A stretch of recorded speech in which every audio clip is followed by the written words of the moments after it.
Hi,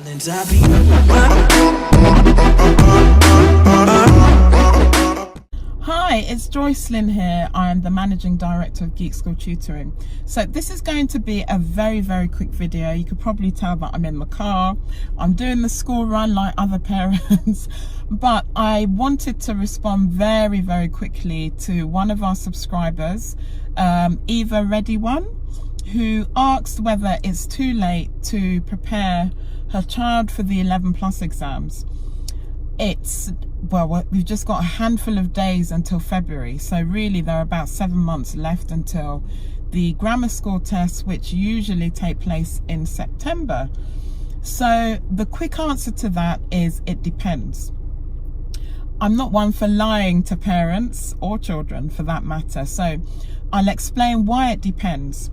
Now, not all Year 5 children are working at the same standard, the same level, have the same knowledge. You can even have Year 5 children in the same school, in the same sets for maths, for example, and there will be differences. So there is no short answer to that, and I'll explain. In theory, 7 months should be plenty of time to prepare a child for the 11+ exams. Ideally, they'd start in Year 4, just in case there are gaps in their knowledge, especially those children who still haven't got a grasp of their times tables, who may be struggling a little bit, just to give them time to fill in those gaps. If that doesn't sound like your child, and your child is in Year 5 at this time of year, knows their times tables, has a lot of knowledge, in their maths and English, has a good reading age, good with comprehension and so on, then it probably isn't too late, Bearing in mind that the 11+ extends beyond the general maths and English for many counties and includes verbal and non-verbal reasoning, there is still quite a lot of learning to do.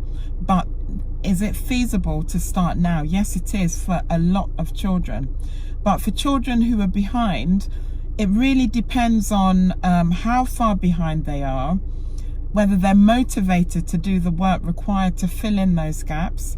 And for some children, they might not actually want to do the exams, and so it can be really difficult to prepare them because there's a resistance. And then you have other children who, bless them, they're very keen, but they really just need more time, and there might not be enough time.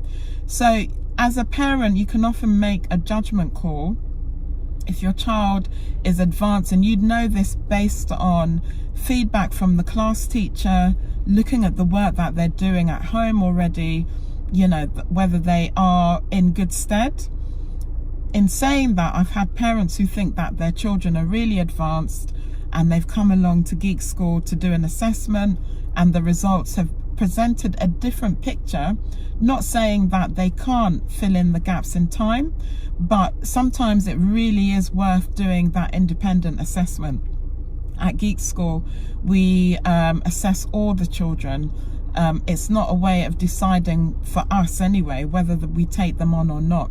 It's just to see where their strengths and weaknesses are and plan, and then obviously feedback to parents about whether it's feasible, with the time that's available, to prepare them for the exam. So if you're based in the Bromley, Beckenham, Catford or Norwood area, get in touch with me at Geek School and we can arrange an assessment for free. If you're not, find a tuition centre or a tutor who can do that assessment for you and give you an independent answer. Now, wherever you go, always make sure that you're able to see exactly what your child has been assessed in, so that you can see what they have produced. Parents are always surprised to see their children make mistakes in topics that they know that they've covered before, for example, and then to see areas of understanding that they just don't have, where there'd been a presumption that they do have that, so it's good to check and make sure that you will get a clear oversight, some transparency in what they'll be tested in, and the results that you will get, you know, so that you're not just doing an assessment that's coded, that makes no sense to you in terms of the results. You really do need to see what those results will look like. So that's my advice, really. Get an assessment done as soon as possible, and then take it from there. By all means, if after the assessment you've got another question, you know, drop me a line or add it to the comments, and I'll be more than happy to answer those. So all the best with that, and that's it for today's video. It's a quick one. Sorry for the shaking. Thank you. Collins,